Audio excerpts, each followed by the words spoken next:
নমস্কাৰ ৰাইজ, আজি এটা নতুন বস্তু ট্ৰাই কৰিবলৈ উলিয়াইছোঁ। তাৰ কাৰণে প্ৰথমতে আমাক লাগিব এখন ওজন জোখা যন্ত্ৰটো। ইয়াতে এটা বাতি দি দিম। তাৰপিছত ইয়াত অকণমান আমি লৈ ল'ম ওটছ।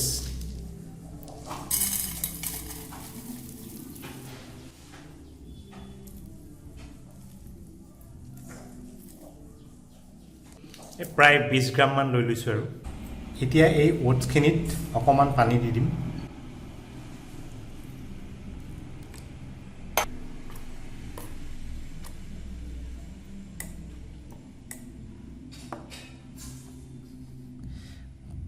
পানী দি এইখিনি অলপমান 5 মিনিটমান তিয়াই থৈ দিম, মানে এনেকৈ থাকিবলৈ দিম যাতে বস্তুখিনি অলপ ঢিলা হৈ যায়।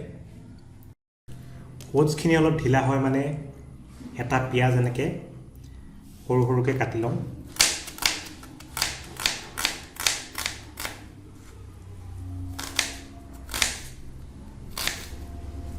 জলকীয়া এটাও কাটি দিম সৰু সৰুকৈ।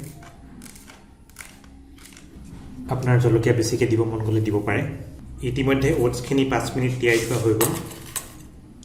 এতিয়া এই পিঁয়াজ আৰু জলকীয়াখিনি ইয়াত দি দিম।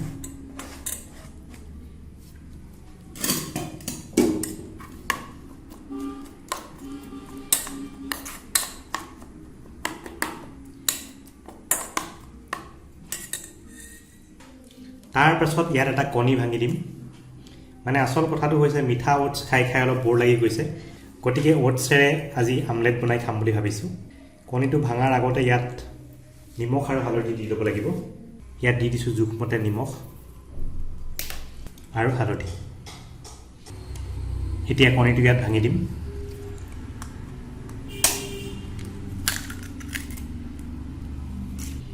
তাৰপিছত এইখিনি ভালকৈ মিক্স কৰি দিম।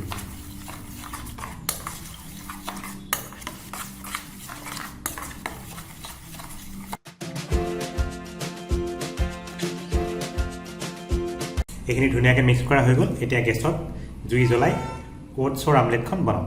পেনখন গৰম হোৱাৰ লগে লগে অলপমান মিঠাতেল দি দিম ইয়াত।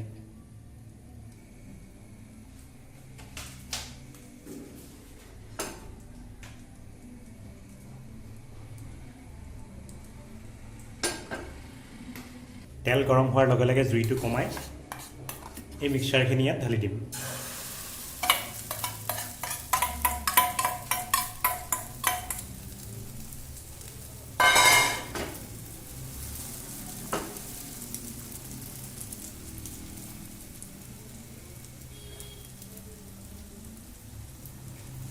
বস্তুখিনি যাতে ভালকৈ স্প্ৰেড হৈ যায় তেনেকৈ আমি লৰাই দিব লাগিব চামুচেৰে।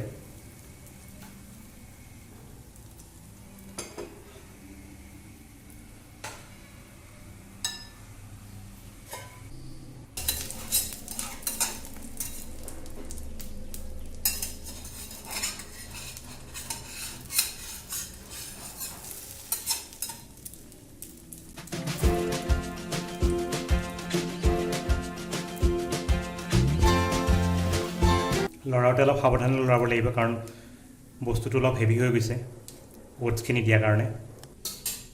এতিয়া এখন উল্টাই দিবলৈ সময় হৈছে।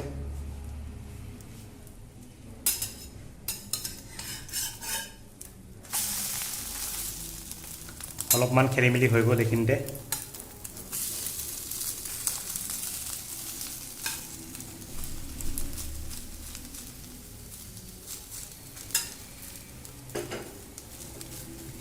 ইয়াৰ উল্টা চাইডটো ধুনীয়াকৈ ৰেডি হৈ গৈছে।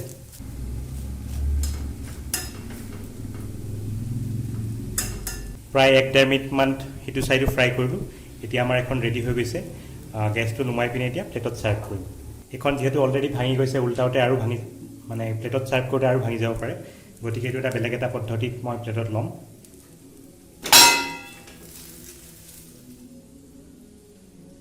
এইখন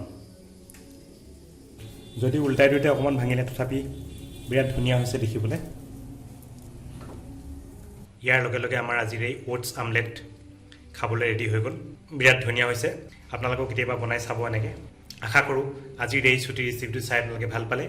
যদি ভিডিঅ'টো চাই ভাল পালে লাইক কৰিব, শ্বেয়াৰ কৰিব আৰু আমাৰ মতা ৰান্ধনি চেনেলটো ছাবস্ক্ৰাইব কৰিবলৈ নাপাহৰিব। আজিলৈ এৰিছোঁ। ধন্যবাদ।